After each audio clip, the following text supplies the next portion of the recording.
Capítulo 31. Talvez um pouco perfeito demais. Na noite do mesmo dia, recebi uma ligação de Menchik. O relógio já marcava 9 horas. Ele se desculpou pelo horário, disse que teve um compromisso irritante e não conseguiu se liberar antes. Respondi que ele não precisava se desculpar, pois minha ideia era permanecer acordado por mais algum tempo. E então, como foi hoje? Tudo bem? Tudo satisfatório. Fiz alguns esboços de Marie e combinei a próxima sessão no mesmo horário, semana que vem. Fico feliz em ouvir isso. E a tia, foi amistosa? Amistosa? Achei aquela palavra curiosa. Foi, sim, é uma mulher simpática. Não sei se eu diria que ela foi amistosa, mas não me pareceu desconfiada.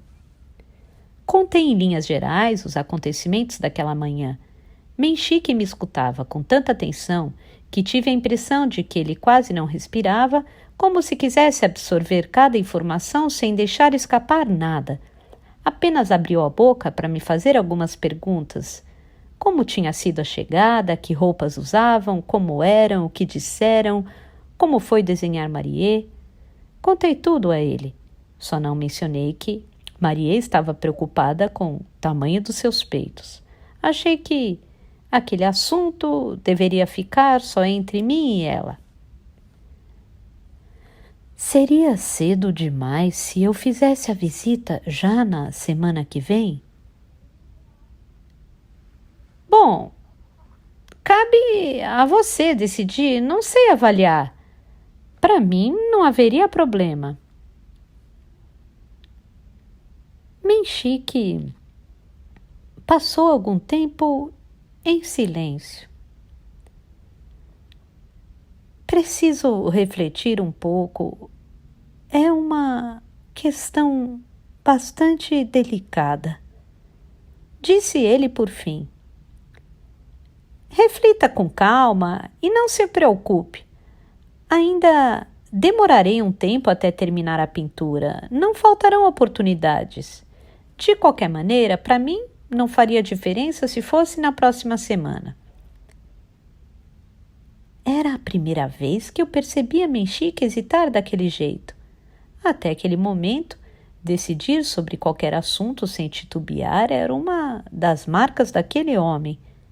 Pensei em perguntar se ele havia utilizado o binóculo naquela manhã, se conseguira ver Marie e Shoko Akikawa, mas mudei de ideia. Enquanto ele não mencionasse nada, provavelmente seria mais prudente não tocar no assunto, ainda que a casa observada fosse aquela em que eu morava. Menchik voltou a me agradecer. Me perdoe por pedir tantos favores difíceis. Não se preocupe. Não considero que estou fazendo um favor, estou apenas pintando um retrato de Marie Akikawa por conta própria. Você não precisa me agradecer.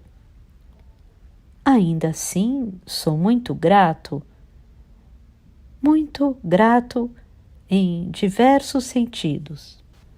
Eu não sabia a que ele se referia com em diversos sentidos, mas não me atrevi a perguntar. Já estava tarde. Trocamos um boa noite e desligamos. Porém, depois de pousar o telefone no gancho, me ocorreu que talvez Menchik não fosse dormir tão cedo e tivesse uma longa noite de insônia. Pude perceber tensão em sua voz. Com certeza, ele tinha muitas coisas para refletir. Durante aquela semana não aconteceu nada de especial. O comendador não apareceu e minha amante também não deu notícias. Foi uma semana muito pacata. Ao meu redor apenas o outono seguia se intensificando aos poucos. O céu estava cada vez mais alto, o ar era límpido, as nuvens pareciam belos riscos brancos traçados com pincel. Olhei muitas vezes os 3 desenhos de Marie Akikawa. diferentes posições e diferentes ângulos. Embora fossem interessantíssimos e cheios de possibilidades, eu não pretendia usar nenhum deles como rascunho para pintura. Como eu mencionara a própria Marie, o objetivo daqueles desenhos era apenas conhecê-la e compreendê-la como um todo, incorporando de algum modo dentro de mim sua existência. Examinei muitas e muitas vezes os 3 desenhos, me concentrando para recriar internamente uma imagem concreta da menina. Porém, tive a sensação de que a imagem de Maria Kikawa se misturava aos poucos à da minha irmã Komi.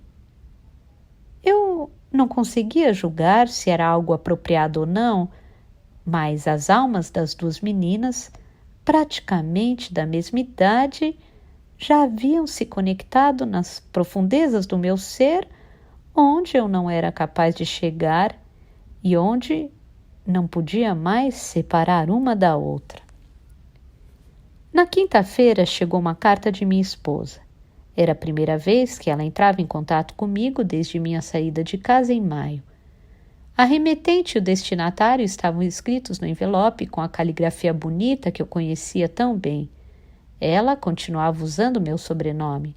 Talvez fosse mais conveniente continuar usando meu sobrenome até que o divórcio estivesse concluído. Cortei o envelope com uma tesoura.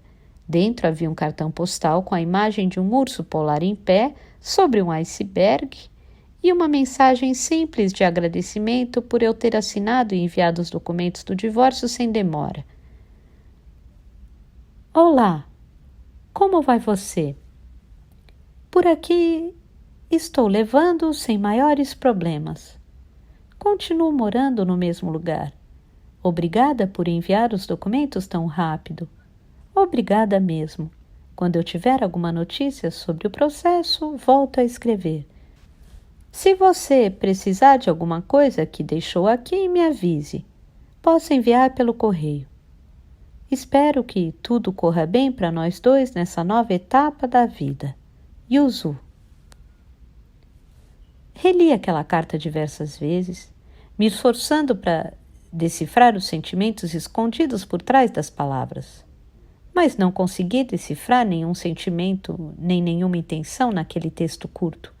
Aparentemente, o que ela queria comunicar estava na mensagem escrita com clareza. Eu não compreendia por que ela havia demorado tanto tempo para dar entrada na papelada do divórcio. Não parecia ser um processo tão trabalhoso. Além do mais, ela, com certeza, queria encerrar o quanto antes a relação entre nós. No entanto, já fazia mais de meio ano desde que eu saíra de casa. O que ela teria feito durante esse tempo? O que teria pensado?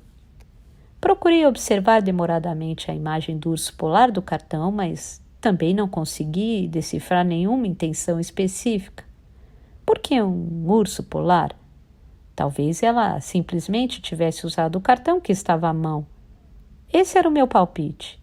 Ou seria aquele urso, em pé sobre um pequeno iceberg, levado ao sabor das correntes marítimas, uma representação da minha própria situação?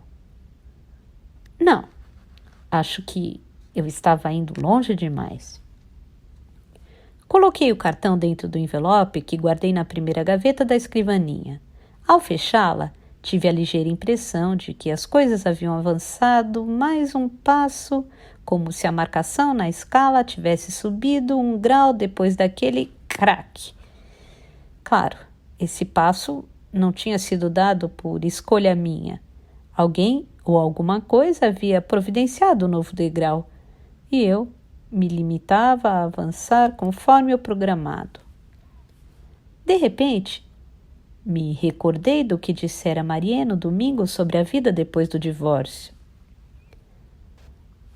É uma sensação estranha, como se você andasse tranquilamente por uma rua, achando que é o caminho certo e, de repente, o chão desaparece debaixo dos seus pés.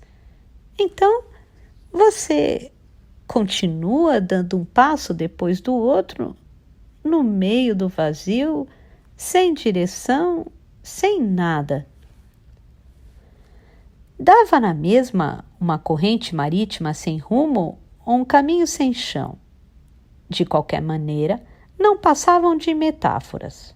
Já eu estava diante de um fato concreto. Estava sendo engolido de verdade por aquele redemoinho. Por que precisaria de uma metáfora? Se eu pudesse, gostaria de escrever a Yuzu para contar em detalhes minha situação. Jamais seria capaz de escrever coisas vagas como estou levando sem maiores problemas. Pelo contrário, eu tinha a sensação de que estava com problemas grandes demais. Porém, se eu começasse a escrever sobre tudo desde o começo, não conseguiria mais me controlar. Além disso, nem eu mesmo sabia explicar ao certo o que estava acontecendo. No mínimo, era algo impossível de explicar com coerência e lógica. Por isso, decidi não responder à carta de Yuzu. Eu só contava com duas opções: ou não dizer nada, ou contar logo o que havia acontecido, desconsiderando qualquer coerência ou lógica. Acabei escolhendo a primeira opção. No fim das contas, em certo sentido, eu era um urso polar solitário abandonado em um iceberg, levado pelas correntes marítimas. Não havia nenhuma caixa de correio à vista, de modo que ursos polares não mandam cartas. Me lembro muito bem da época em que conheci Yuzu e começamos a sair. No primeiro encontro, jantamos, conversamos bastante e tive a impressão de que ela gostou de mim. Sugeri que saíssemos de novo. Desde o começo nos entendemos de maneira inexplicável, como se simplesmente fôssemos compatíveis. Mas demorou algum tempo até virarmos um casal, porque na época Yuzu tinha um namorado. Embora estivessem juntos havia 2 anos, ela não tinha sentimentos muito profundos por ele. Ele é muito bonito, sabe? Às vezes é um pouco tedioso, mas enfim. Um homem muito bonito, mas um pouco tedioso. Eu não conhecia ninguém assim, não conseguia imaginar ao certo que tipo de personalidade seria essa. Tudo o que consegui imaginar foi um prato lindo, mas sem muito sabor. Quem gostaria de comer um prato assim? Sempre tive uma queda para homens bonitos, admitiu ela. Quando vejo um homem bonito, é como se minha razão parasse de funcionar. Não resisto, mesmo sabendo que não é uma boa ideia. Não consigo corrigir esse hábito de jeito nenhum. Talvez esse seja meu maior ponto fraco. Uma doença crônica. Brinquei. Ela concordou. Sim, pode ser. Um mal que não consigo tratar. Uma doença crônica. Bom, essa notícia não é das melhores para mim. Comentei. Um belo rosto nunca foi um dos meus atrativos.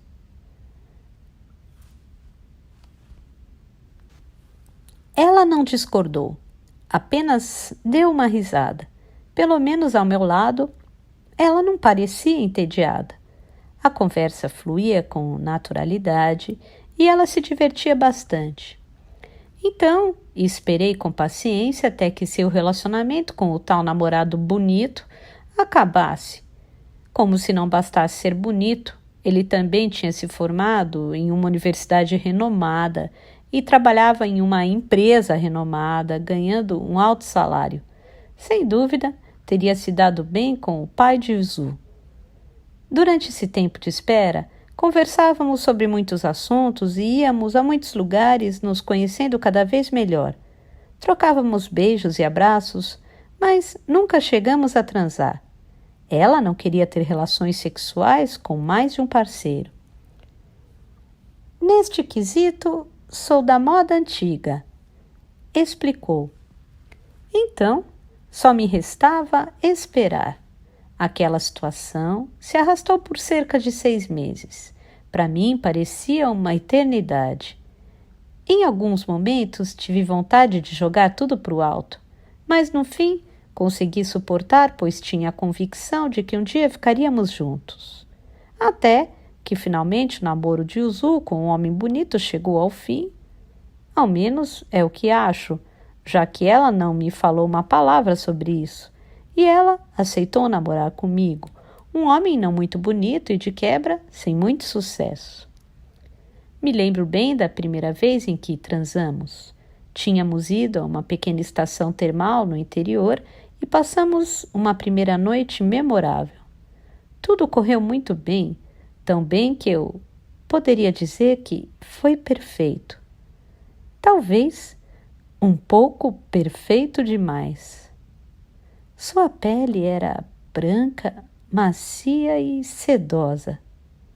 Talvez a água ligeiramente lodosa das termas e o luar branco do começo de outono contribuíssem para aquela brancura e aquela maciez. Eu envolvi o corpo nu de Yuzu e entrei pela primeira vez dentro dela. Sua voz soou baixinho ao meu ouvido e seus dedos delicados pressionaram com força as minhas costas. Naquele dia, os insetos estavam cantando animadamente. Eu consegui ouvir a corredeira refrescante de um riacho. Farei de tudo para não perder essa mulher. Jurei para mim mesmo naquele instante que talvez fosse o mais importante da minha vida. Yuzu finalmente era minha.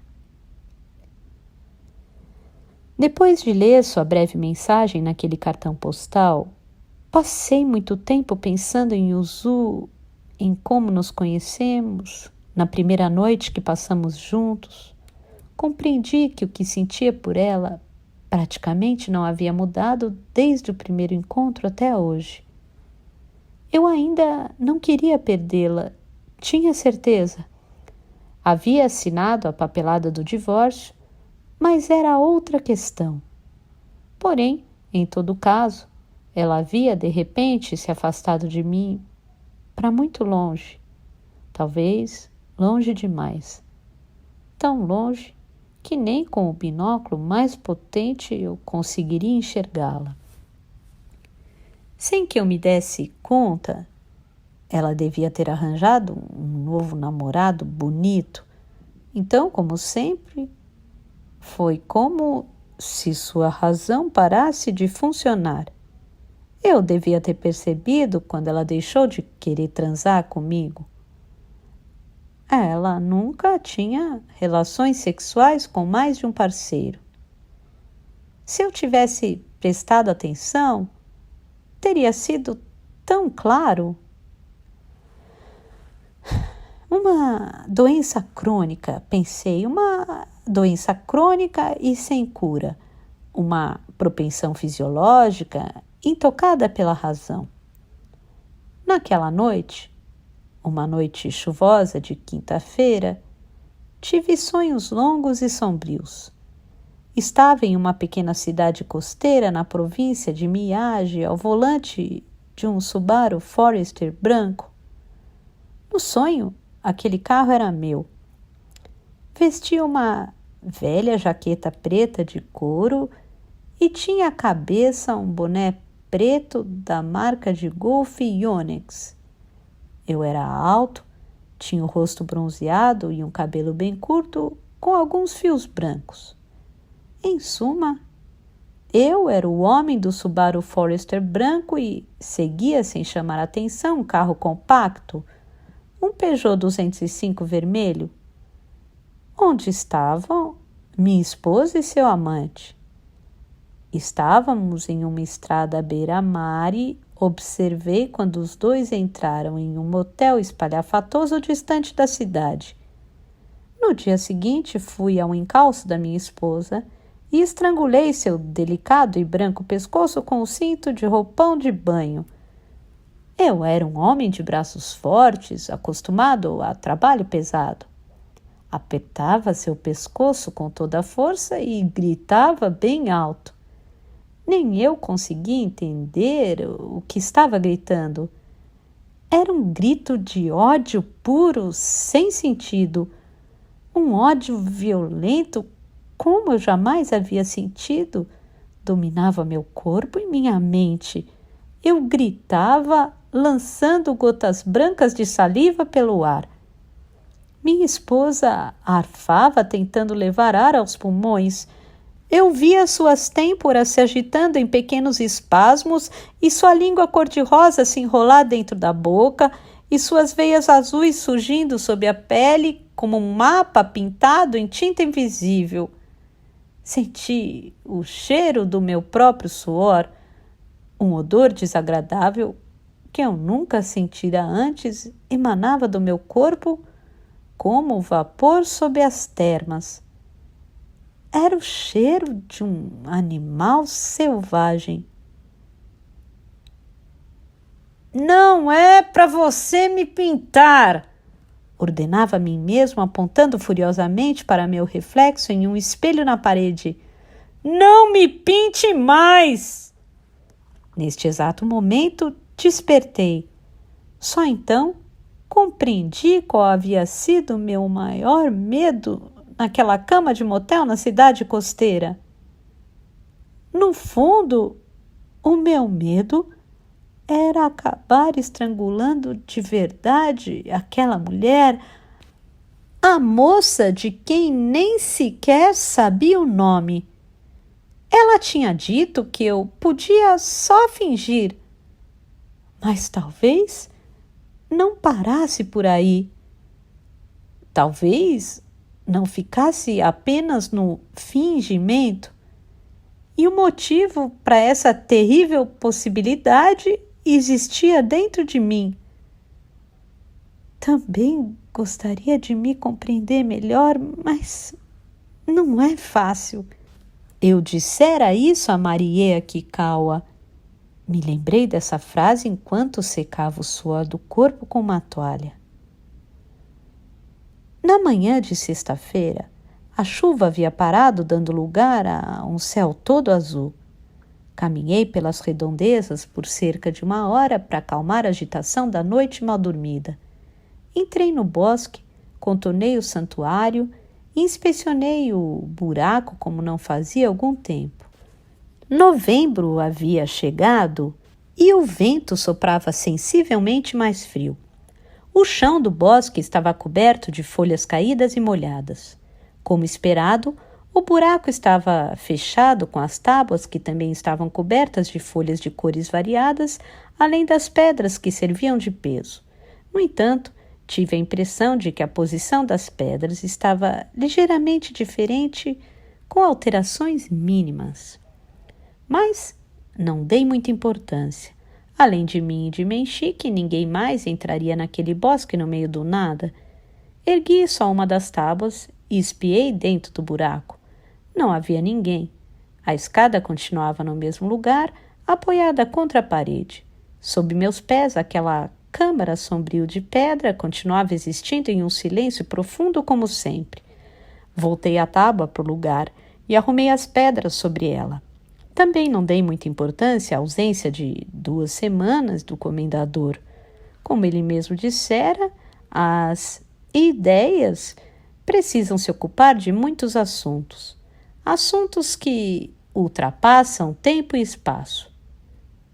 Por fim, chegou um domingo dos mais conturbados. Capítulo 32. Suas habilidades profissionais eram muito apreciadas. Nós estávamos conversando quando outro homem se aproximou. Era um pintor profissional, originário da Varsóvia. Tinha estatura mediana, nariz adunco e um bigode admirável sobre a pele pálida. Sua aparência chamava a atenção mesmo de longe, e ficava claro que seu ofício lhe conferia uma posição elevada. Suas habilidades profissionais eram muito apreciadas no campo de concentração. Ele era respeitado por todos e, em mais de uma ocasião, me contou demoradamente sobre o trabalho que fazia. Pinto aquarelas para os soldados alemães, retratos e coisas do gênero. Eles me trazem fotos dos parentes, das esposas, da mãe ou dos filhos. Todos querem ter desenhos da família. Esses membros da SS me falam sobre os parentes com carinho, com muito sentimento. Dão detalhes da cor dos olhos e do cabelo. Então, pinto retratos dos seus familiares, me baseando em fotos amadoras e borradas em branco e preto. Mas, sabe, apesar de tudo o que me dizem, não gostaria de pintar os familiares desses alemães. O que eu gostaria mesmo era de pintar em preto e branco as crianças empilhadas no pavilhão de quarentena. Gostaria de fazer retratos de todas as pessoas que eles massacraram e obrigá-los a levar os desenhos para casa e pendurá-los nas paredes. Desgraçados de merda! Nessas horas, o artista ficava bastante nervoso. Samuel Willenberg, Revolta em Treblinka. Nota do autor. No campo de concentração de Treblinka, pavilhão de quarentena era outro nome dado ao local das execuções. Capítulo 33. Eu gosto tanto das coisas que posso ver, quanto das que não posso. O domingo foi um dia esplêndido. O vento era ameno e o sol de outono fazia as folhas multicoloridas das árvores das montanhas brilharem. Passarinhos de peito branco pulavam de galho em galho, bicando habilmente os frutos vermelhos das árvores. Sentado no terraço, eu contemplava essa paisagem. A beleza da natureza está ao alcance de pobres e ricos sem distinção, assim como o tempo. Mas, bem, talvez não seja esse o caso com o tempo. Talvez pessoas abastadas possam comprar tempo extra. Precisamente às 10 horas, o Toyota Prius azul claro subiu pela encosta até minha rua. Shoko Akikawa vestia um fino suéter bege de gola alta e uma calça justa de tecido verde claro. Uma corrente de ouro brilhava discretamente em seu pescoço. O cabelo estava perfeitamente arrumado como na última visita. Quando ela se movia, dava para ver a bela linha de sua nuca. Hoje, ela usava uma bolsa de couro pendurada no ombro e não uma bolsinha. Calçava mocassins marrons. Uma roupa casual, mas com atenção a cada detalhe. O contorno de seus seios tinha um formato bonito. Segundo as informações privilegiadas que eu recebera de sua sobrinha, eles não tinham nenhum preenchimento. Aqueles seios me atraíam um pouco. Em um sentido puramente estético, é claro. Marie Akikawa, por sua vez, usava um jeans reto e desbotado e tênis all-star brancos, um traje casual completamente diferente do da última visita. Seus jeans tinham vários buracos, estrategicamente feitos, é claro. Vestia um fino moletom cinza e sobre ele uma camisa xadrez grossa, do tipo que um lenhador usaria. Sob a camisa, seu peito continuava não tendo volume e, como sempre, estava de cara amarrada. A expressão de um gato cujo prato de comida fora levado embora no meio da refeição. Como da outra vez, preparei um chá na cozinha e o servi na sala de estar. Então lhes mostrei os 3 esboços que fizera na semana anterior. Shoko pareceu gostar deles. São cheios de vida. Parecem mais com a Marie do que uma foto. Posso ficar com eles? Perguntou Marie. Pode, claro, depois que eu terminar o retrato. Até lá, ainda posso precisar deles. Que isso, Mari? Você realmente não se incomoda? Perguntou a tia preocupada. De maneira alguma. Quando terminar de pintar, já não serão mais úteis. Você vai usá-los como referência? Perguntou Marie. Fiz que não com a cabeça. Não, digamos que como posso dizer? Para eu entender você tridimensionalmente, acho que na tela vou te desenhar de outro jeito. Então, a imagem já está pronta na sua cabeça? Não, não está. A partir de agora, vou pensar nela junto com você. Vai me entender tridimensionalmente? Isso mesmo. A tela é uma superfície plana, mas a pintura tem que ser tridimensional, entende? Marie franziu a testa. Imaginei que de alguma forma pudesse ter associado a palavra tridimensional ao volume do próprio peito. De fato, ela olhou de relance para os seios da tia que exibiam suas curvas por baixo do suéter fino, depois me fitou. Como você fez para conseguir desenhar bem desse jeito? Desenhar esse tipo de esboço? Ela fez que sim com a cabeça. Esboço, croquis, essas coisas. Prática. Quanto mais você pratica, melhor vai ficando.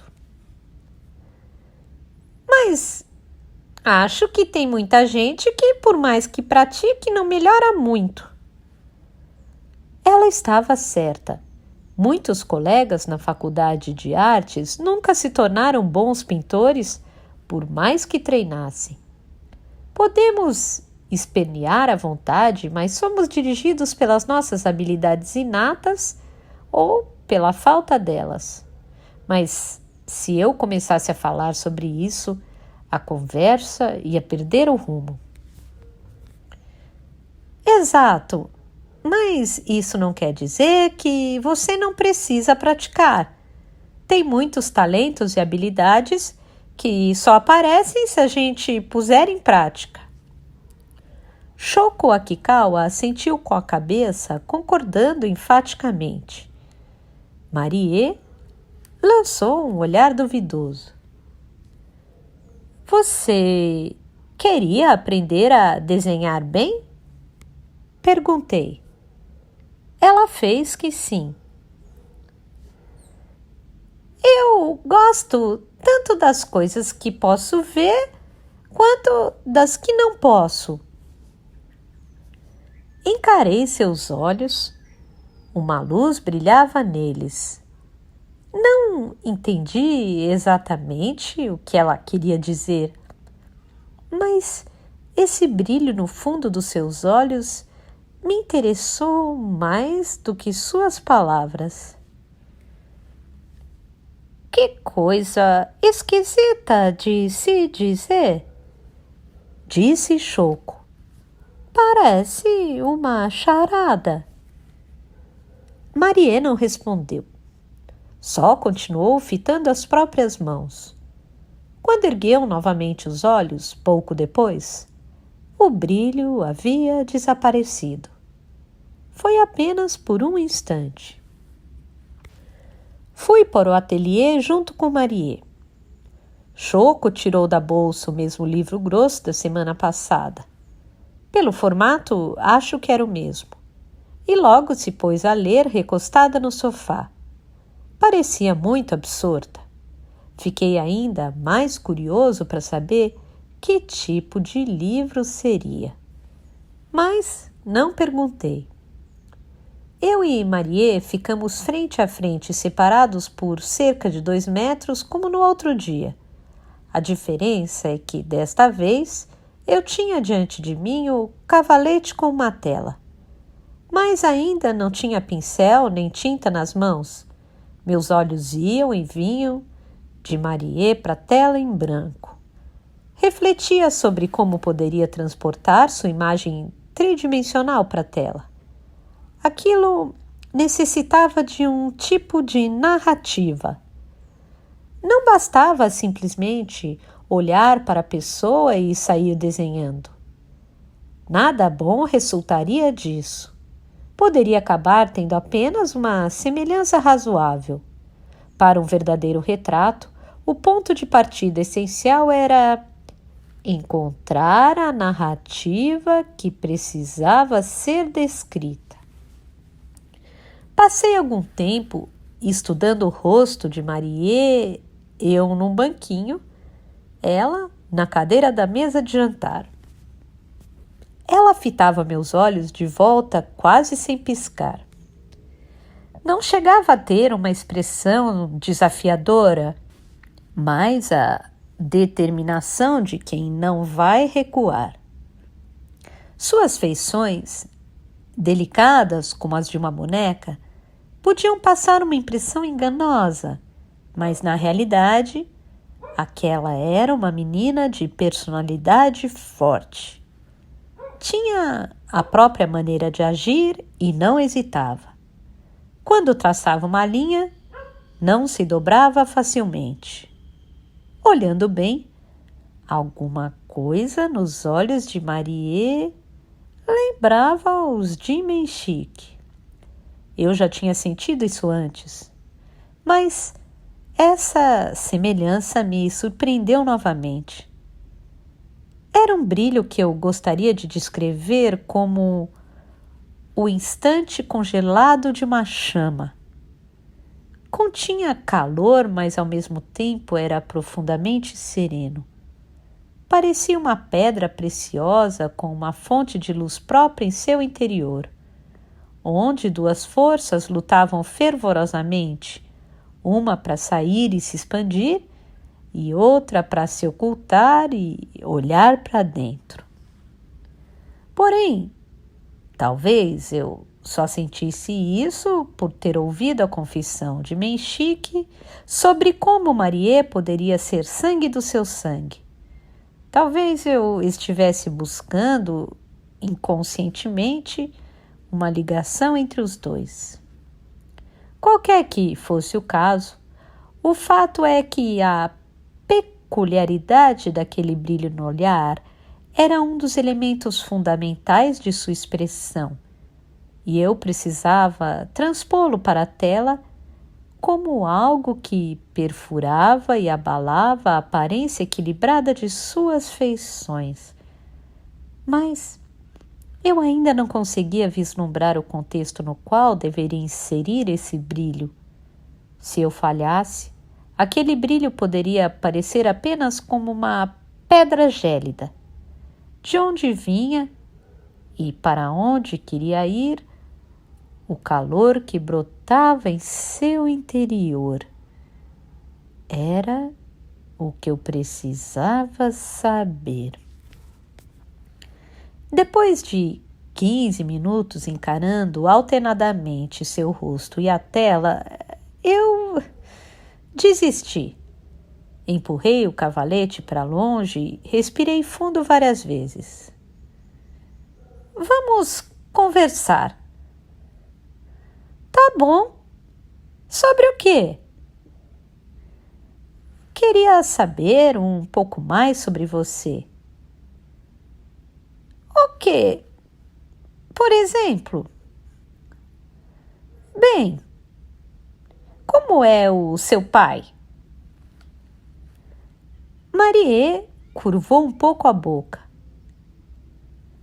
Eu não conheço bem meu pai. Vocês não costumam conversar? A gente nem se vê direito. Ele é muito ocupado com o trabalho? Não sei muita coisa sobre o trabalho dele, mas acho que ele não liga muito para mim. Não liga?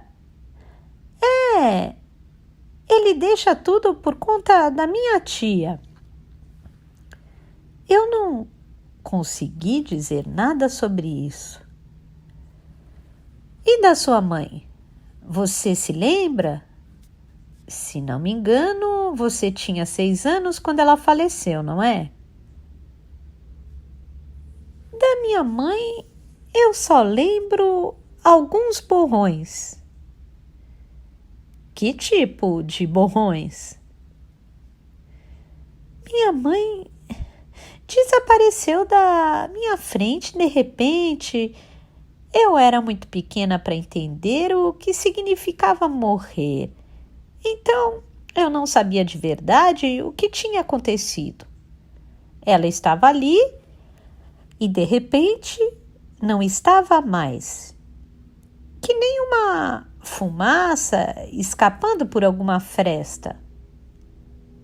Marie se calou por algum tempo, depois continuou.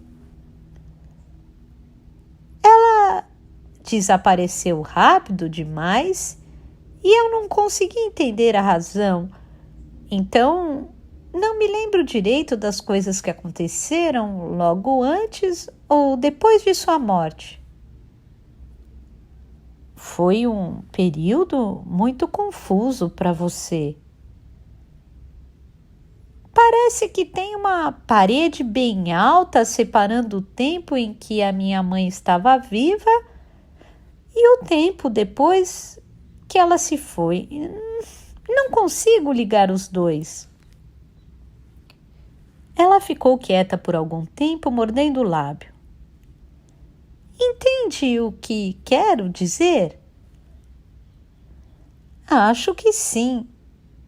Eu te falei que minha irmã morreu aos 12 anos, né? Marie assentiu com a cabeça. Ela tinha um problema cardíaco de nascença. Fez uma cirurgia grande que era para ter curado esse problema, mas por algum motivo ele continuou. Era como se ela vivesse com uma bomba no corpo. Então, a minha família estava sempre mais ou menos preparada para o pior. Ou seja, a morte dela não foi um ribombar em céu azul, como a sua mãe ter falecido com as picadas de vespa. Ribombar?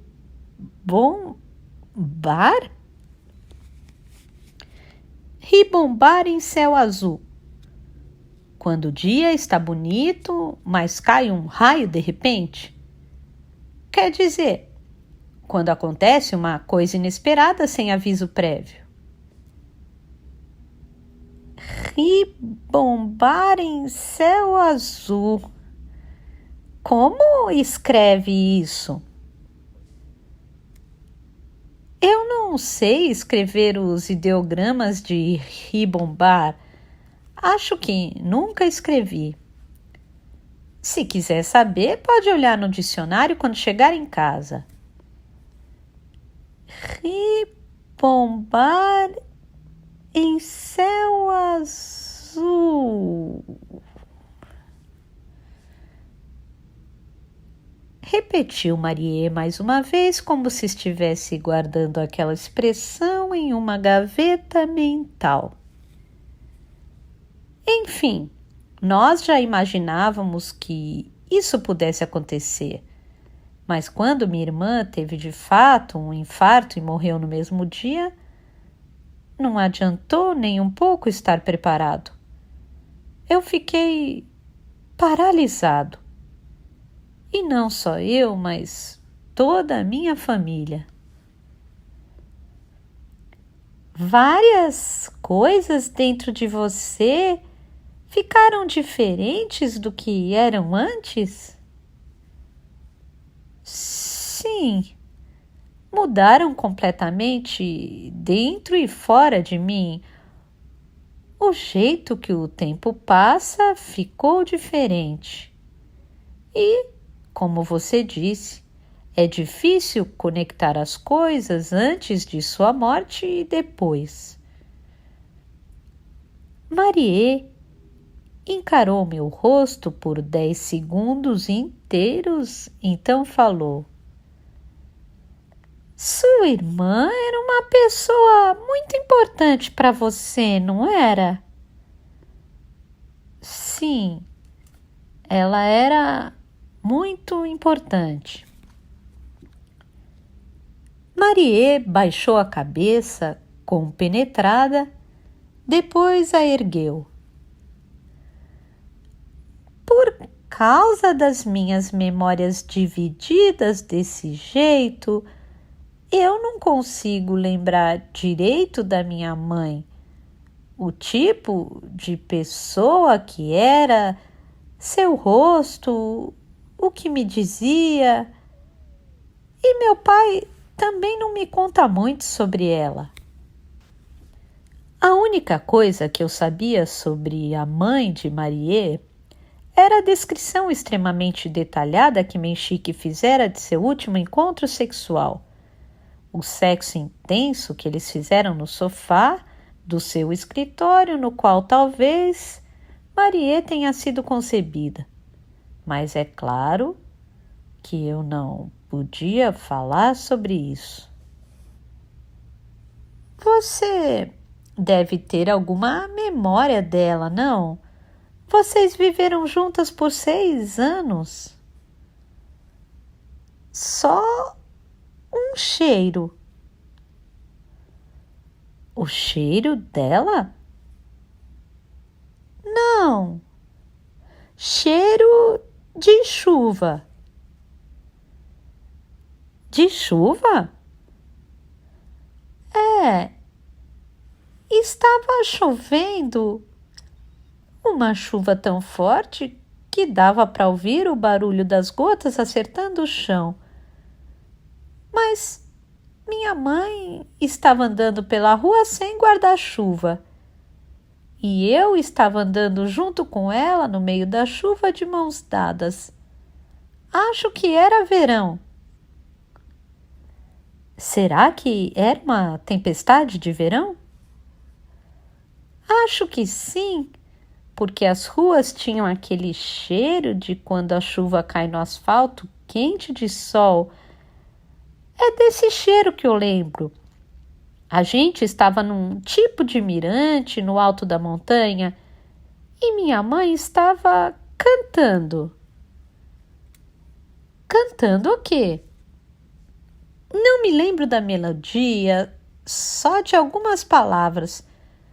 Era uma canção que falava sobre como o lado de lá tinha uma enorme campina verde onde o sol estava brilhando, mas do lado de cá a chuva caía sem parar. Você já ouviu alguma música assim? Eu não tinha qualquer registro da música. Não, acho que nunca ouvi. Marie encolheu de leve os ombros. Eu já perguntei para muitas pessoas, mas ninguém conhece essa música. Por que será? Será que eu mesma inventei na minha cabeça? Talvez sua mãe tenha improvisado a música na hora para você. Marie ergueu os olhos para mim e sorriu. Nunca tinha pensado nessa possibilidade, mas seria muito legal. Acho que foi a primeira vez que a vi sorrir. Era como se nuvens pesadas se abrissem, um raio de sol escapasse por entre elas e iluminasse apenas uma pequena área escolhida sobre a terra. Esse tipo de sorriso. Se você voltasse a esse lugar, será que ia conseguir reconhecer? Se experimentasse ir nos mirantes dessa montanha? Pode ser. Não tenho tanta certeza, mas pode ser. Sabe, é muito bom você ter uma lembrança assim para guardar. Marie só assentiu com a cabeça. Depois disso, passamos um tempo escutando o gorjeio dos pássaros que entrava pela janela. Lá fora se estendia um impressionante céu azul de outono. Não havia nem vestígio de nuvens. Estávamos, cada um em nosso próprio mundo, perdidos em pensamentos. O que é aquele quadro virado para a parede? Perguntou Marie, quebrando o silêncio. Não havia nem vestígio de nuvens. Estávamos, cada um em nosso próprio mundo, perdidos em pensamentos. O que é aquele quadro virado para a parede? Perguntou Marie, quebrando o silêncio. Ela estava apontando para o quadro a óleo que eu pintara, ou tentara pintar, do homem do Subaru Forester branco. A tela estava voltada para a parede, porque eu não queria vê-la. É uma pintura inacabada. Estava tentando pintar um homem, mas parei no meio. Posso ver? Pode. Eu apenas comecei, é só um rascunho. Eu virei a tela para frente e a apoiei sobre o cavalete. Marie levantou da cadeira, se aproximou e observou a pintura de braços cruzados. O brilho afiado voltou aos seus olhos. Sua boca estava fechada numa linha reta. A pintura era composta só de tinta vermelha, verde e preta, e a silhueta do homem ainda não estava definida. O esboço com carvão já fora encoberto. Ele se recusara a tomar mais corpo do que aquilo, a ter mais cor adicionada à sua forma. Mas eu sabia que ele estava ali. Eu tinha capturado sua essência naquela tela, como uma rede que agarra um peixe no fundo do mar. Agora eu estava tentando puxá-la e ele lutava para me impedir. E, nesse cabo de guerra, deixei a pintura de lado. A pintura parou desse jeito? Foi. Cheguei nessa etapa e não consegui ir adiante. Parece finalizada para mim. murmurou Marie. Eu parei ao seu lado e olhei novamente para o quadro da mesma perspectiva que ela. Será que ela conseguia enxergar o homem mergulhado na escuridão? Você acha que eu não preciso mexer mais na tela? Acho que já está bom assim. Engoli em seco. Ela estava falando o que o homem do Subaru Forester me dissera. Deixe o quadro como está. Não mexa mais nele. Por que você acha isso? Perguntei mais uma vez. Ela demorou um pouco para responder. Depois de olhar o quadro por mais um tempo, descruzou os braços e pôs as mãos no rosto, como se ele estivesse quente e ela quisesse refrescá-lo. Acho que ela já é forte o suficiente do jeito que está. Forte o suficiente? Eu acho isso. E você acha que é um tipo de força não muito boa? Marie não respondeu. Suas mãos continuavam pressionadas nas maçãs do rosto. Professor, você conhece bem o homem na pintura? Eu balancei a cabeça. Para falar a verdade, não sei nada sobre ele. É uma pessoa que conheci por acaso em uma cidade distante, quando estava fazendo uma viagem longa faz um tempo. Não falei com ele, nem sei seu nome.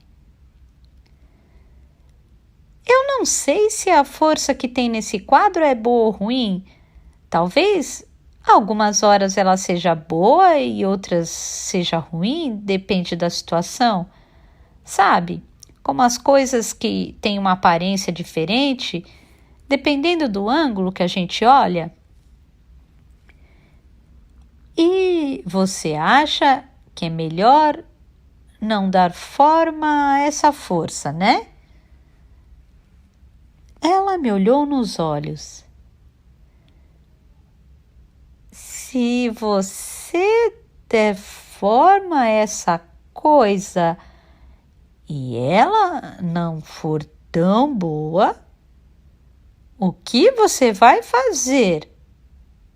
E se ela vier tentar te pegar? Tem razão, pensei. Caso isso não seja tão bom, caso seja o próprio mal e venha atrás de mim, o que vou fazer? Tirei o quadro do cavalete e o coloquei de volta no lugar, voltado para a parede. Tive a sensação de que, assim que a tela saiu do nosso campo de visão, a tensão no ateliê se dissipou. Pensei que talvez devesse embrulhar aquele quadro e guardá-lo no sótão, da mesma maneira que Tomohiko Amada escondera o assassinato do comendador longe de todos os olhares. E sobre aquela pintura, o que você acha? Perguntei, apontando para o assassinato do comendador que estava pendurado na parede. Eu gosto. Quem foi que pintou? Foi Tomohiko Amada, o dono desta casa. Esse quadro está se queixando de alguma coisa, como um passarinho engaiolado gritando para sair. É o que me parece. Eu olhei para ela. Um pássaro? Que tipo de pássaro? Não sei que tipo de pássaro, nem que tipo de gaiola. Não vejo muito claramente, só tenho essa impressão. Talvez esse quadro seja um pouco difícil demais para mim. Não é só para você, é para mim também. Mas eu sinto o mesmo que você. Há um lamento nessa pintura. O pintor tinha alguma queixa que queria desesperadamente demonstrar, mas não entendo de jeito nenhum o que ele estava querendo dizer. Uma pessoa matando a outra, com um sentimento muito intenso. Exatamente. Esse jovem atravessou a espada no peito do outro com muita determinação, e o homem que está sendo assassinado parece não conseguir acreditar no que está acontecendo. Todos ao redor estão boquiabertos. Tem assassinatos que são corretos? Eu pensei sobre a questão. Não sei dizer, porque uma coisa ser correta ou não depende de como você escolhe seus critérios. Muita gente acha que a pena de morte é uma forma adequada de assassinato.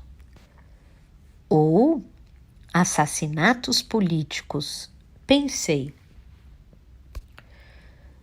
Só que, apesar de ter uma pessoa sendo assassinada e um monte de sangue escorrendo, esse quadro não deixa a gente triste. Ele tenta te levar para algum outro lugar, para um lugar que não tem a ver com esses critérios, com ser correto ou não. Falou Marie depois de alguns instantes. Naquele dia, eu nem toquei nos pincéis. Fiquei sentado com Marie no ateliê, iluminado, conversando sobre o que passava por nossas mentes. Enquanto falávamos, observei cada expressão em seu rosto e cada um dos seus gestos e fui guardando-os no fundo da mente. Essas memórias dariam corpo e matéria à pintura que eu queria fazer. Hoje você não desenhou nada, disse ela. Tem dias que são assim, respondi. Algumas coisas roubam nosso tempo, outras nos dão tempo. Fazer do tempo nosso aliado é uma parte importante no nosso trabalho. Ela ficou apenas fitando meus olhos sem dizer nada, como quem pressiona o rosto contra o vidro da janela e espia dentro de uma casa. Ela estava pensando sobre o significado do tempo. Quando o sino soou ao meio-dia, eu e Marie deixamos o ateliê e voltamos para a sala. Shoko Akikawa estava sentada no sofá, absorta na leitura do livro, usando seus óculos de aro preto. Estava tão concentrada que mal dava para notar sua respiração. Que livro você está lendo? Para falar a verdade, eu tenho um tipo de azar. Sorriu ela, colocando o marcador entre as páginas e fechando o livro. Se conto para alguém o título do livro que estou lendo, por algum motivo, não consigo ler até o fim. Sempre acontece alguma coisa no meio do caminho e não consigo terminar. É estranho, mas é verdade. Então, decidi não contar mais para ninguém o nome do livro enquanto estiver lendo. Mas, quando eu terminar, poderei lhe contar com prazer. Pode ser, depois que houver terminado, é claro. Apenas fiquei curioso ao vê-la ler com tanto entusiasmo. É um livro muito interessante. Quando começo a ler, não consigo mais largar. Então, decidi lê-lo somente quando venho para cá. Assim, as 2 horas passam em um instante. Minha tia lê toneladas de livros. Eu não tenho muito mais que fazer, então a leitura acabou se tornando vital. Você não trabalha? Perguntei. Ela tirou os óculos e respondeu, alisando a ruga que se formara entre os olhos. Trabalho como voluntária na biblioteca lá na cidade 1 vez por semana. Antes disso, trabalhei em uma faculdade privada de medicina em Tóquio. Era secretária do diretor, mas deixei o emprego quando me mudei para cá. Mudou-se para esta região quando a mãe de Marie faleceu, não foi? Sim. Na época, eu achava que seria apenas temporariamente, até que as coisas se assentassem. Mas, depois que vim para cá e passei a viver com o Marie, não consegui mais ir embora. Continuo aqui desde então. Claro que, se meu irmão se casasse novamente, eu voltaria para Tóquio. Se isso acontecer, acho que eu vou junto, disse Marie. Shoko não fez nenhum comentário. Apenas sorriu educadamente. O que acham de ficar para o almoço? Posso preparar algo em um instante, se não se importarem com uma refeição simples como uma salada e uma massa. Naturalmente, Shoko hesitou, mas Marie pareceu gostar muito da ideia. Por que não? Mesmo que a gente volte para casa, o papai não vai estar lá. Seria muito fácil, de verdade. Já tenho bastante molho pronto, então não faz diferença preparar para uma pessoa ou para 3. Você realmente não se incomoda? Claro que não, não se preocupe. Eu como sempre sozinho 3 refeições por dia. Seria um prazer ter companhia para variar. Marie espiou o rosto da tia. Sendo assim, podemos aceitar sua gentileza, mas não lhe dará trabalho? De forma alguma, fiquem à vontade, por favor. Em seguida, fomos os 3 para a mesa de jantar na copa. As 2 se sentaram e eu fui para a cozinha, onde fervi água, esquentei em uma panela o molho de aspargos e bacon, que já estava pronto, e preparei uma salada de alface, tomate, cebola e pimentão. Quando a água ferveu, coloquei o macarrão para cozinhar e fui picar um pouco de salsinha. Tirei um iced tea da geladeira e servi os copos. As 2 me assistiam trabalhar na cozinha com curiosidade, como se fosse algo em comum.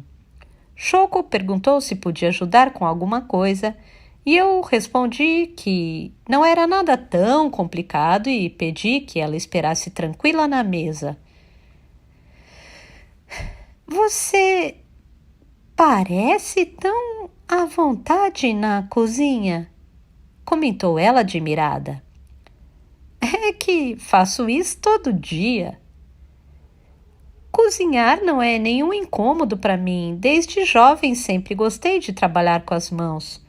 Cozinhar, fazer pequenos trabalhos de marcenaria, consertar bicicletas, cuidar do jardim. O meu fraco são questões de pensamento abstrato e matemático. Jogos de shogi, xadrez, quebra-cabeças. Esse tipo de entretenimento intelectual Faz doer o meu cérebro simplório. Em seguida, nós três nos sentamos à mesa para comer. Foi um almoço agradável em um belo dia de outono. E Shoko Akikawa era a companhia ideal para uma refeição. Não lhe faltava assunto, tinha um bom senso de humor e era culta e polida. Ao mesmo tempo, sua atitude não era afetada. Era a típica mulher criada em uma família refinada e que frequentou escolas caras. Já Marie praticamente não deu um pio. Concentrou toda a sua energia em comer. Depois, Shoko pediu que eu lhe desse a receita do molho. Quando estávamos quase terminando, soou o toque alegre da campainha da porta. Não foi difícil adivinhar quem poderia estar tocando. Pouco antes eu tivera a impressão de escutar ao longe o ruído surdo do motor de um Jaguar. Esse som, o extremo oposto do ruído suave do Toyota Prius, tinha alcançado a estreita camada entre meu consciente e o meu inconsciente. Então, não posso dizer que o som da campainha tenha sido um ribombar em céu azul. Com licença, falei. Então me levantei, pousei meu guardanapo e fui até o hall, deixando as duas sozinhas. Não tinha a menor ideia do que poderia acontecer em seguida.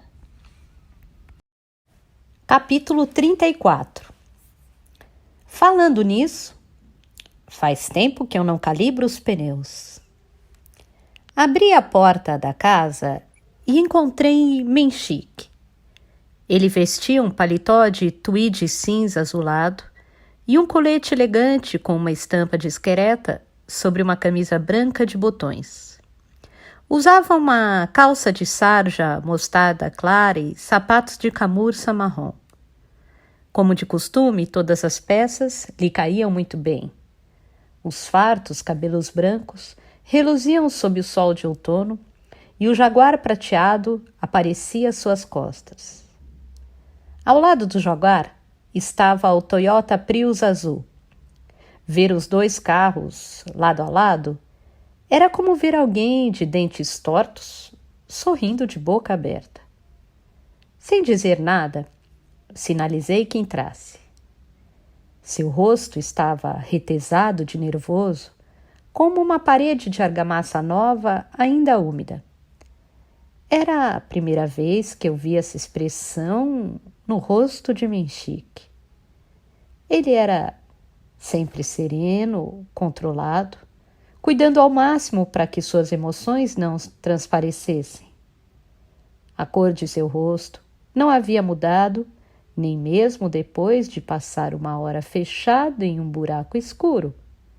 Mas agora ele estava quase lívido. "Posso entrar?" perguntou ele. "Claro, nós estávamos almoçando, mas já estamos quase acabando. Entre, por favor." "Não queria incomodá-los no meio da refeição", disse ele e checou o relógio de pulso quase por reflexo. Passou bastante tempo fitando os ponteiros do relógio, como se houvesse algo estranho no seu funcionamento. "Vamos terminar em um instante. É só um almoço simples. Depois disso, podemos tomar um café juntos. Espere na sala, por favor. Farei as apresentações ali." Menchik balançou a cabeça. "Ah, mas talvez seja cedo demais para eu conhecê-las. Eu não vim à sua casa para ser apresentado a elas. Achei que já teriam partido. Mas, quando cheguei aqui, vi o carro parado diante da casa. Aí fiquei sem saber o que fazer." "É uma boa oportunidade." Interrompi. "Pode deixar. Vou agir com naturalidade. Deixe comigo, por favor." Menchik concordou com um aceno de cabeça e começou a descalçar os sapatos. Mas, por algum motivo, parecia não saber tirá-los.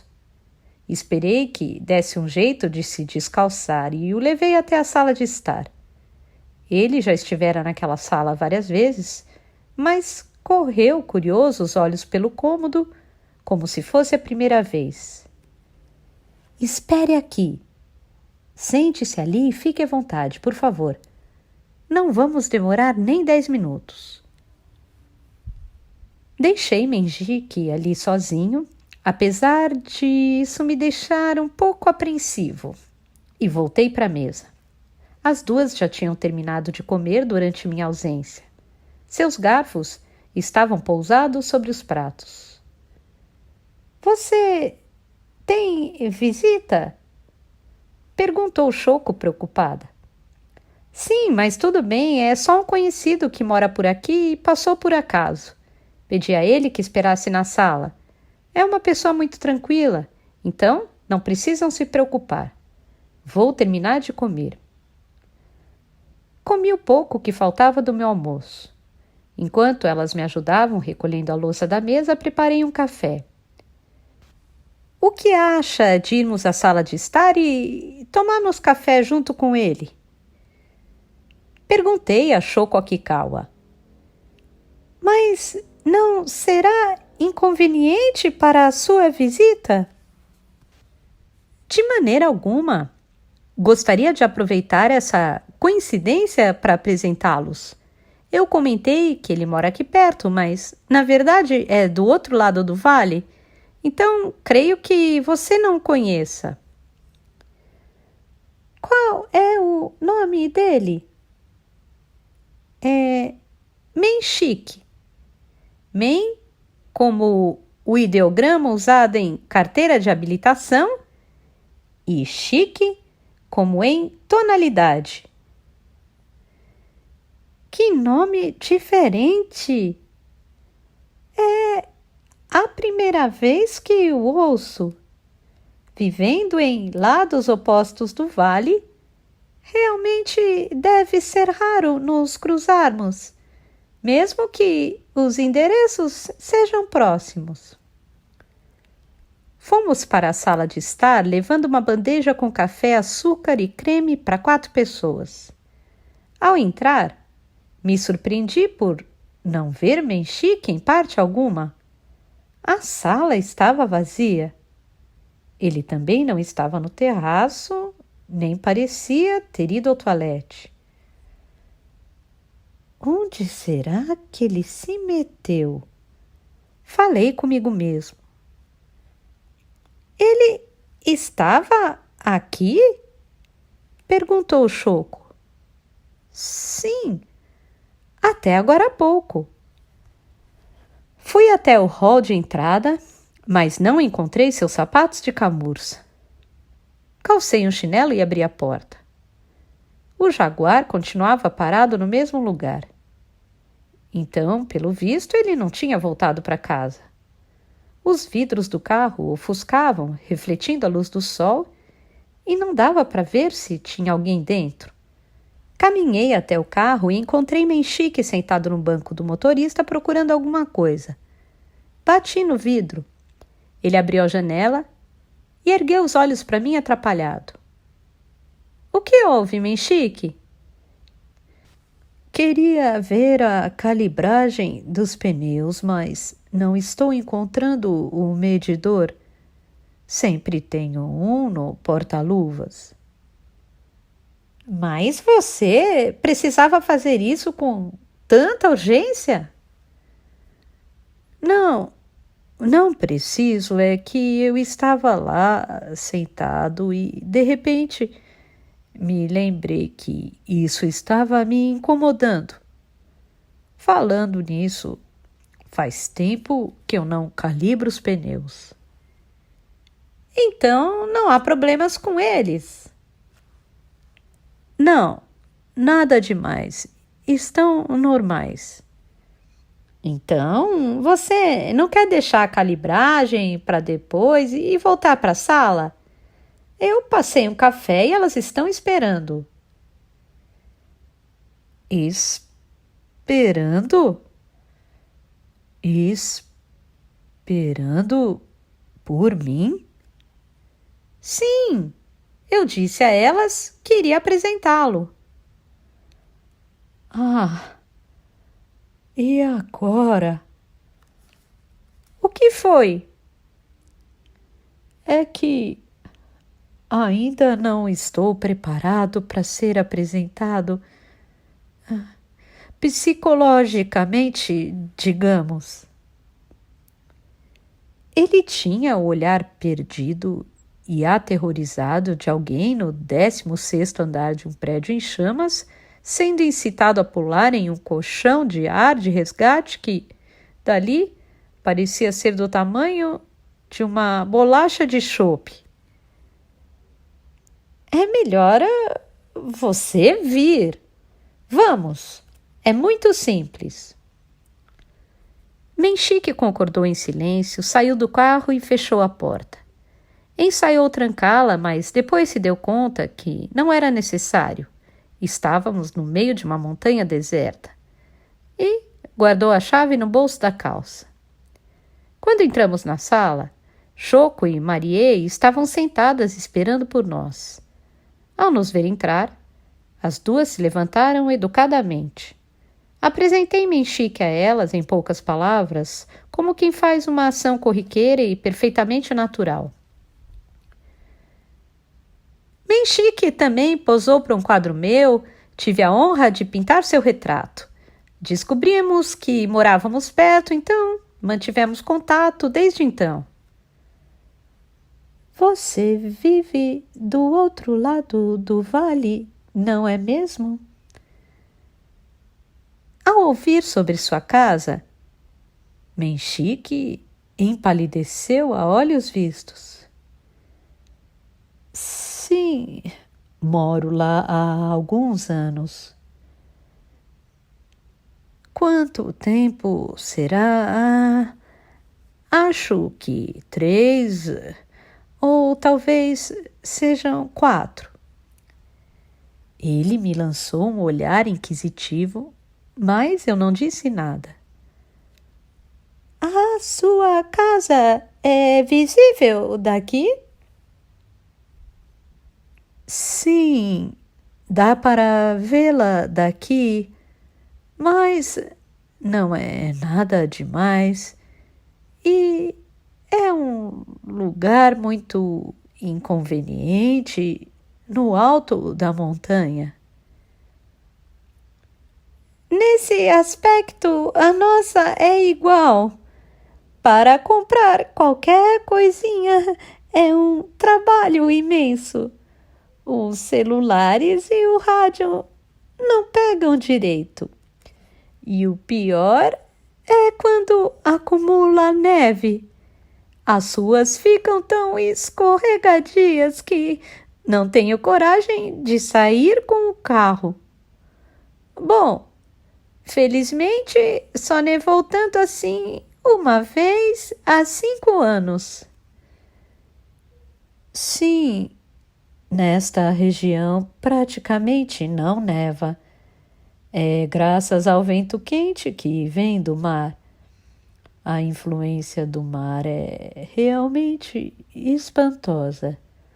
O que acontece é que, seja como for, é uma sorte que não neva muito, não é? Interrompi. Menchique tinha um ar acossado, e se eu deixasse, era capaz de ele sair explicando todo o funcionamento das correntes equatoriais do Oceano Pacífico. Marie examinava, olhando de um lado para o outro, o rosto da tia e de Menchique. Não parecia ter uma opinião formada sobre Menchique. Ele, de sua parte, não olhou nenhuma vez para Marie e não desgrudava os olhos de Choco, como se algo no seu rosto o atraísse intensamente. Eu me dirigi a Menchique. Na verdade, agora eu estou pintando um retrato desta jovem, Marie. Pedi a ela que posasse para mim. Então eu trago de carro toda semana aos domingos, porque, apesar de morarmos muito perto, geograficamente, pela disposição das ruas, é um pouco difícil chegar aqui. Menchique finalmente olhou na direção de Marie.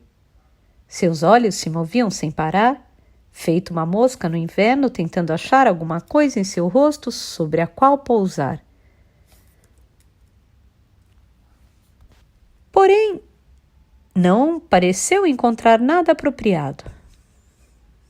Tentando socorrê-lo, peguei meu caderno de rascunho e lhe mostrei os desenhos. Esses são os esboços que fiz até agora.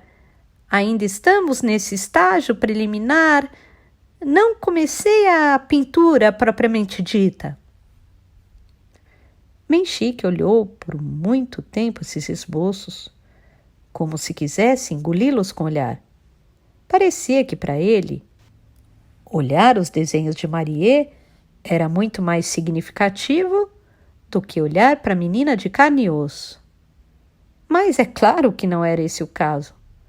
O problema era que ele não era capaz de olhá-la diretamente. Os desenhos não passavam de substitutos. Aquela era a primeira vez que se aproximava de Marie e ele não conseguia organizar as emoções. Ela observava as mudanças desconexas de sua expressão como quem estuda um animal raro. Maravilhosos! Disse Menchique. Então se voltou para Choco e acrescentou: todos os desenhos são muito cheios de vida e captam muito bem a atmosfera. Sim, eu também achei. Mas Marie é uma modelo muito difícil. Não é fácil transformá-la em desenho. Seu rosto muda constantemente, então leva tempo para conseguir captar o que há em sua essência. Por isso, ainda não comecei a pintura. Difícil? Perguntou Menchique. Ele apertou os olhos e fitou Marie novamente, como quem olha para algo ofuscante. A sua expressão é bem diferente em cada um desses 3 desenhos. E, com cada pequena mudança, a atmosfera de todo o conjunto muda. Para representá-la com uma única imagem, é preciso captar não essas mudanças, mas a essência que existe sob elas. Se eu não fizer isso, estarei retratando apenas uma das várias facetas do todo. Entendi, disse Menchique admirado. E comparou os 3 desenhos com o rosto de Marie. Enquanto fazia isso, seu rosto pálido foi pouco a pouco começando a ficar vermelho. No começo, eram apenas pontos vermelhos, que logo ficaram do tamanho de bolas de ping-pong, depois de bolas de beisebol, até o rubor se espalhar por toda a sua face. Marie acompanhava interessada essas mudanças. Choco desviou os olhos com discrição para não ser indelicada. Estendi a mão, peguei o bule e servi mais café na minha xícara. Estou pensando em começar de verdade na semana que vem, isto é, em começar a pintar sobre a tela com tinta. Falei para preencher o silêncio. Não me dirigia a ninguém em particular. Você já tem uma ideia de como será? Ainda não. Enquanto eu não estiver diante da tela, com o pincel na mão, não consigo visualizar nada concreto. Pintou também o retrato do Sr. Menchique, não foi? Sim, no mês passado. É um retrato maravilhoso. Já está no meu escritório, apesar de estar sem moldura, pois estou esperando a tinta terminar de secar. Mas creio que retrato talvez não seja o termo correto. O que há naquele quadro sou eu e, ao mesmo tempo, não sou eu. Não sei explicar bem, mas é um quadro muito profundo. Não me canso de olhá-lo. É você, mas não é você? Perguntou Choco. Quero dizer, não é um retrato convencional, é uma obra criada em um nível mais profundo. Queria ver como é esse quadro, disse Marie. Foi a primeira vez que ela se manifestou desde que nos mudamos para a sala de estar. Marie, não seja indelicada. Está na casa dele. Você não pode. Não me incomodo de maneira nenhuma, declarou Menchique categoricamente, como se cortasse o final da frase da tia com um machado bem afiado. A intensidade da sua fala assustou a todos, inclusive ele mesmo. Depois de um instante, continuou. Venham ver o quadro, por favor.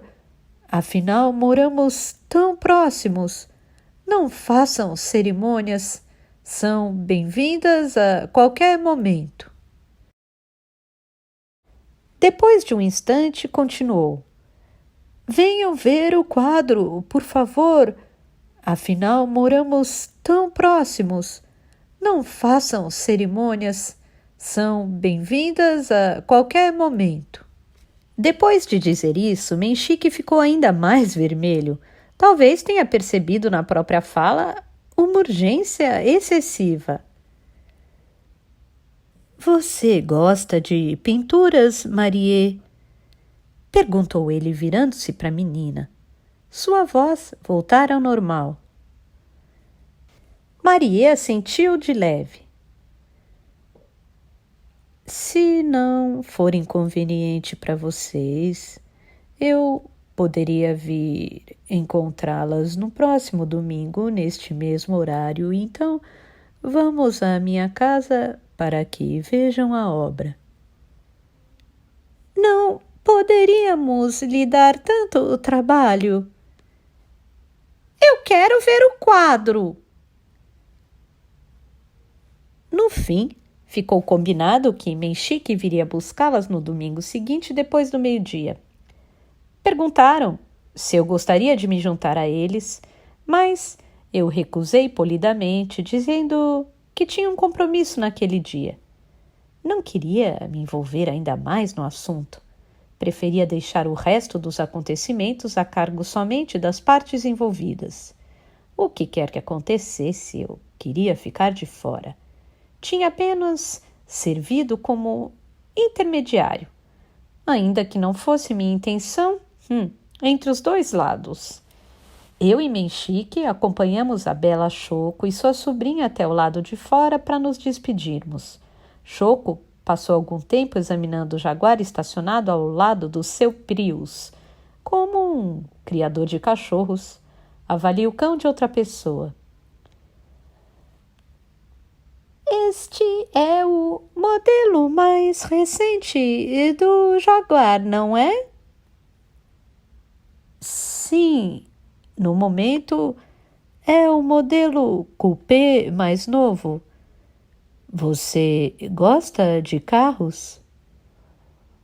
Não, não é isso. É que meu finado pai dirigia um sedã da Jaguar. Eu andei bastante nele e cheguei a dirigi-lo algumas vezes. Então, Este símbolo no capô sempre me traz muitas memórias. Acho que chamava XJ6. Tinha 4 faróis redondos e um motor de 6 cilindros em linha. Então, era da chamada Série 3. Sim, era um modelo belíssimo. Acho que meu pai gostava muito daquele carro. Dirigiu-o por anos, mesmo reclamando do consumo de combustível e da quantidade de pequenos consertos que ele precisava. Esse modelo tem um consumo particularmente ruim e o sistema elétrico pode dar muitos problemas. Os Jaguares são famosos por ter um sistema elétrico frágil, mas quando estão funcionando sem defeitos e para quem não se incomoda com o custo da gasolina, são carros esplêndidos. O conforto, o manejo, tem muitos encantos que não se acham em outros carros. Mas é claro que a maioria das pessoas se incomoda com consertos e com o preço do combustível. Justamente por isso os Toyota Prius vendem como água. Este carro foi o meu irmão quem comprou e me disse para usar quando quisesse. Não fui eu que escolhi, disse Choco como quem se desculpa, apontando para o Prius. Ele disse que era fácil de dirigir, seguro e ecologicamente correto. O Prius é um carro excelente. Para falar a verdade, eu considerei seriamente comprar um. Será? Me perguntei. Não consegui imaginar Menchik em um Toyota Prius. Era tão difícil como imaginar um leopardo pedindo uma salada niçoise em um restaurante. Depois de espiar o interior do Jaguar, Choco perguntou: é um pedido muito indelicado, mas será que eu poderia entrar no seu carro só por um instante? Só queria experimentar sentar no banco do motorista. Claro! Fique à vontade.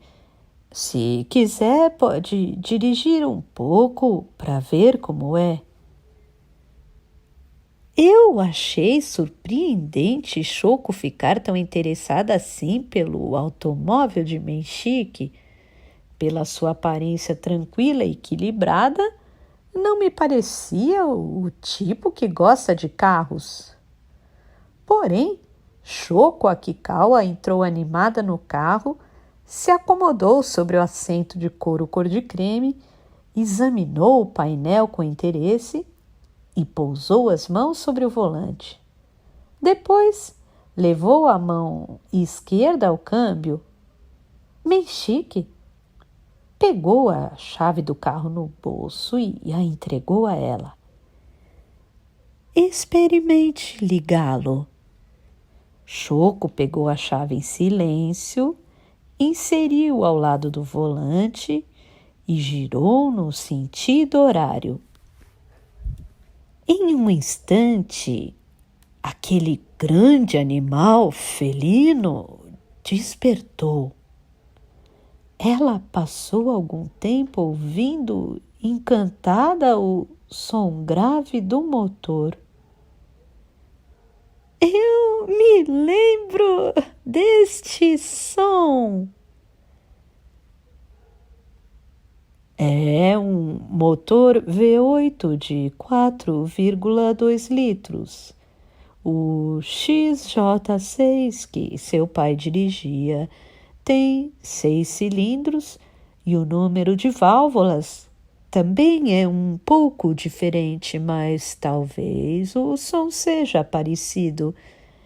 É uma máquina pecaminosa que queima sem nenhum pudor grandes quantidades de combustível fóssil. Isso continua igual desde aquele tempo. Shoko Akikawa ergueu a alavanca e ligou a seta para a direita. O carro fez o seu toque-toque característico. Esse som é tão nostálgico. Mexique sorriu. Só um jaguar consegue fazer este som. É diferente das setas de qualquer outro carro. Quando eu era nova, treinei escondido com o XJ6 para tirar minha carteira de motorista. Da primeira vez que dirigi outro carro, fiquei confusa, porque o freio de mão era diferente. Não sabia o que fazer. Acontece bastante. Os ingleses focam em uns detalhes curiosos. Mas o cheiro do interior do carro é um pouco diferente do carro do meu pai. Infelizmente, imagino que seja por uma série de motivos. Já não se usam os mesmos materiais no interior. O que mais mudou esse perfume foi quando a empresa Connolly deixou de fornecer o couro em 2002. É que a própria Connolly acabou fechando. É uma pena. Eu gostava muito daquele cheiro. Não sei, acho que o guardei na memória junto com o cheiro do meu pai. Para falar a verdade, tenho outro jaguar mais antigo. Quem sabe tem o mesmo perfume do carro do seu pai. Você tem um XJ6? Não, tenho um E-Type. E-Type é aquele conversível? Isso, um Roadster da série 1, feito em meados da década de 1960, mas que ainda roda direitinho. Ele também tem um motor de 6 cilindros e 4,2 litros. É um carro de 2 lugares original. Quer dizer, oficialmente, não posso dizer que seja original, pois tive que refazer a capota, é claro. Eu não sabia muito bem do que eles estavam falando, pois não entendo de carros. Mas Shoko Akikawa pareceu muito impressionada com essa informação. Seja como for, Fiquei mais tranquilo ao compreender que os dois tinham em comum seu gosto por automóveis Jaguar. Talvez um gosto bem específico. Assim eu não precisava mais me preocupar em achar assunto para os dois conversarem naquele primeiro contato.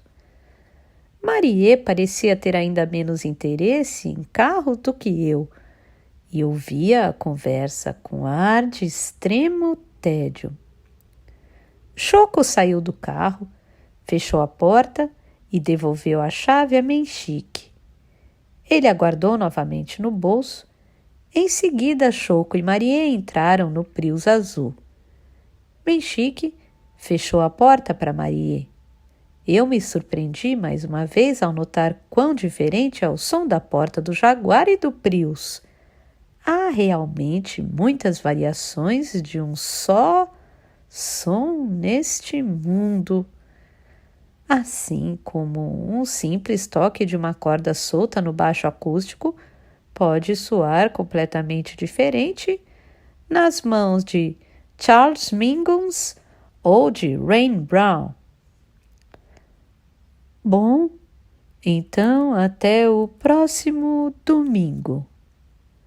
Choco Akikawa olhou para ele e sorriu.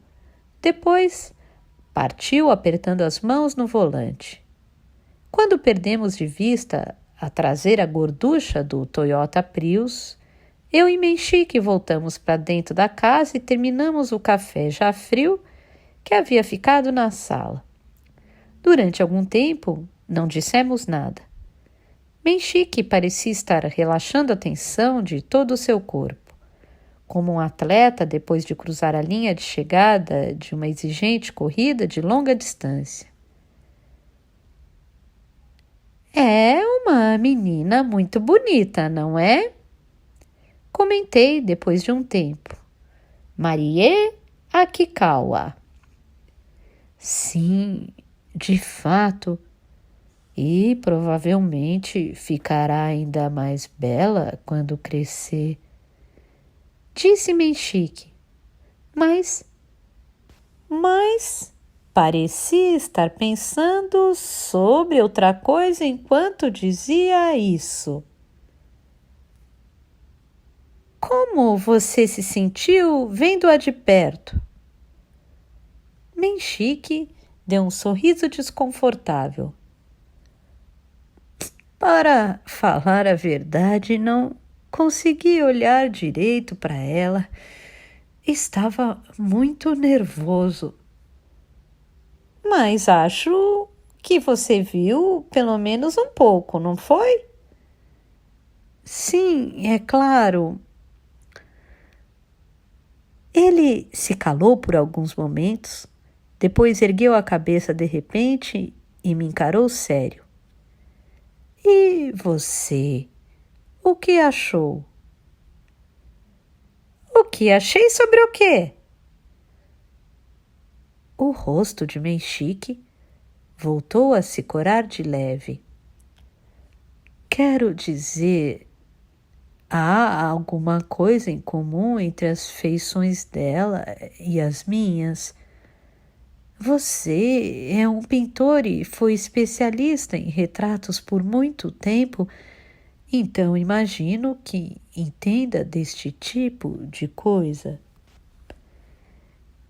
Realmente tenho muita prática em captar rapidamente as características do rosto de alguém, mas não chego a conseguir identificar rostos de pais e filhos.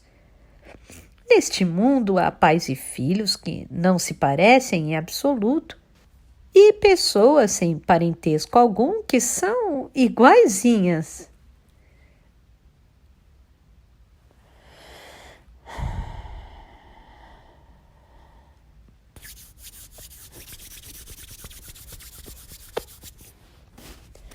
Menchique soltou um longo suspiro, do tipo que carrega toda a tensão do corpo, e esfregou as palmas das mãos.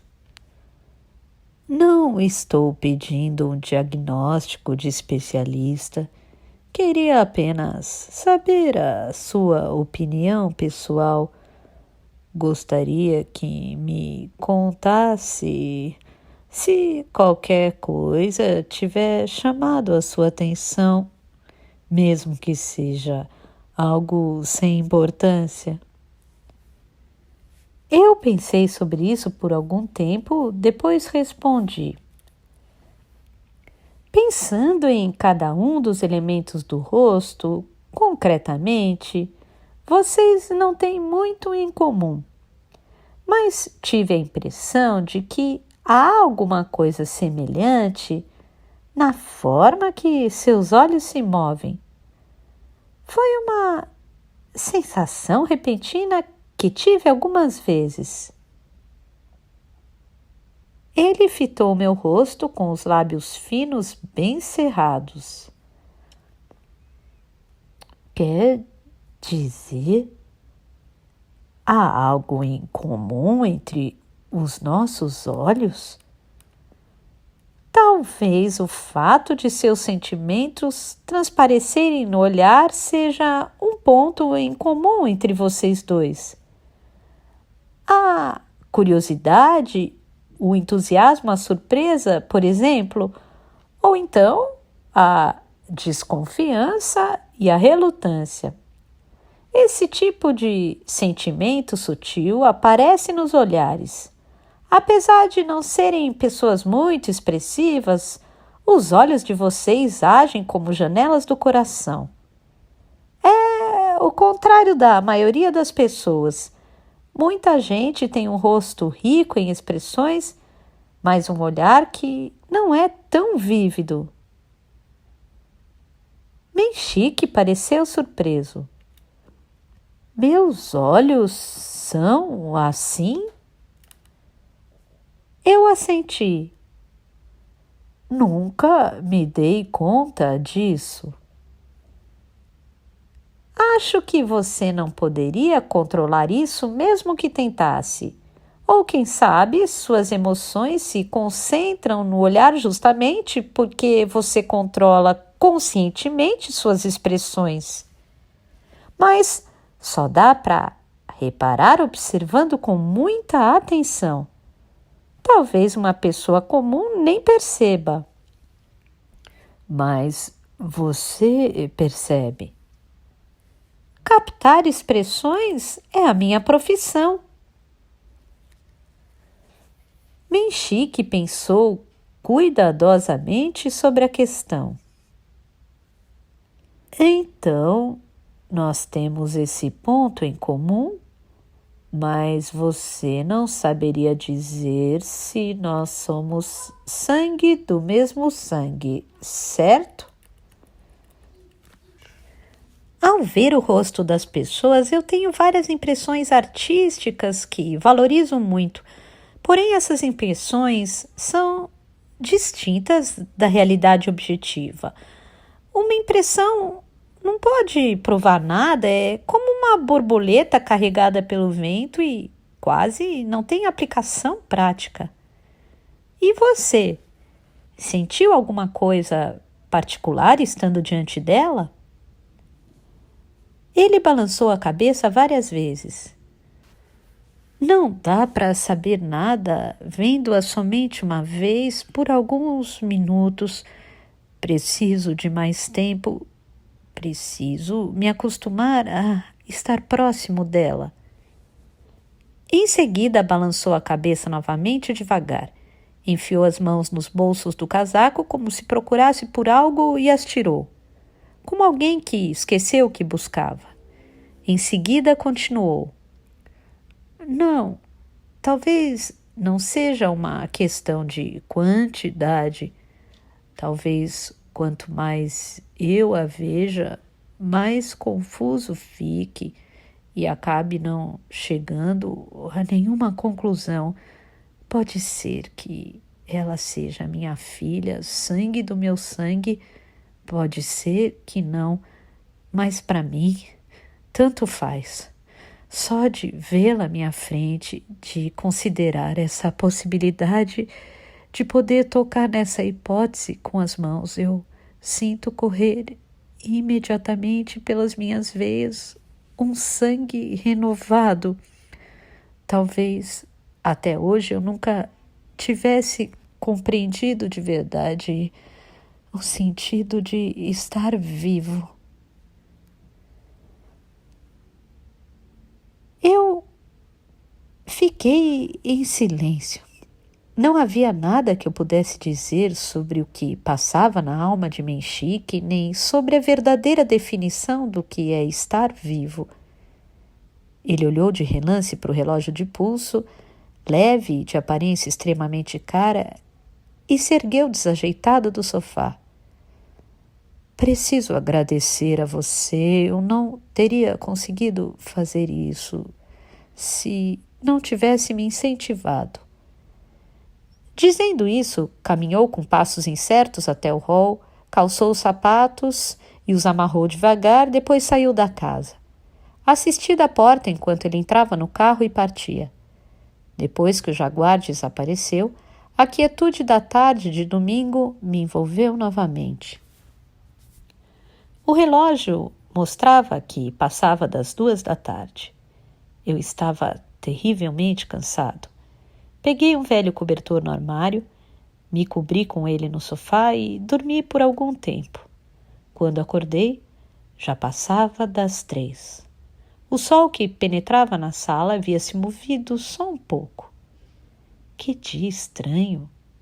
Eu não conseguia saber se estava indo para frente, retrocedendo ou simplesmente rodando sem sair do lugar. Meu senso de direção estava confuso. Choco, Akikawa, Marie e Menchique. Todos os 3 emanavam um magnetismo especial. E eu estava bem no meio, envolto pelos 3, sem contar com qualquer magnetismo de minha parte.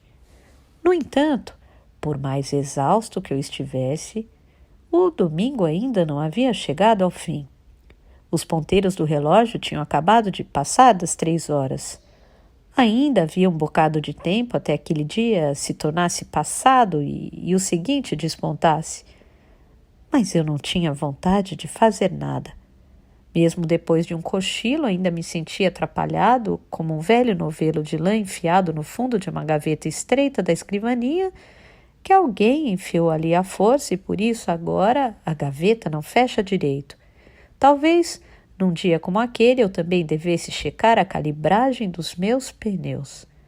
Quando a gente não quer fazer nada, é melhor recorrer a esse tipo de coisa. Mas, pensando bem, eu jamais havia checado a pressão dos pneus sozinho. Às vezes, quando parava num posto de gasolina, me diziam que os pneus estavam parecendo meio baixos e que era melhor dar uma olhada. Então, eu pedia que fizessem isso. Obviamente, eu não possuía um medidor de pressão. Não sei bem que aparência tem esse objeto. Não deve ser muito grande, já que cabe num porta-luvas, e não deve ser tão caro que precise comprar a prestações. Talvez eu compre um para ver como é. Quando começou a escurecer, fui para a cozinha e preparei o jantar, tomando uma lata de cerveja. Coloquei um pedaço de peixe olho de boi marinado para assar no forno, fiz uma salada de pepino com alga wakame e vinagre, e sopa de miso com nabo e tofu frito. Depois, comi sozinho em silêncio. Não tinha ninguém com quem falar, nem nada para dizer. Quando estava terminando de comer esse jantar simples e solitário, a campainha tocou. Parecia haver uma conspiração para tocar a campainha da minha casa quando eu estava prestes a terminar uma refeição. Então, este dia ainda não acabou, pensei. Pressenti que seria um longo domingo. Deixei a mesa e fui abrir a porta.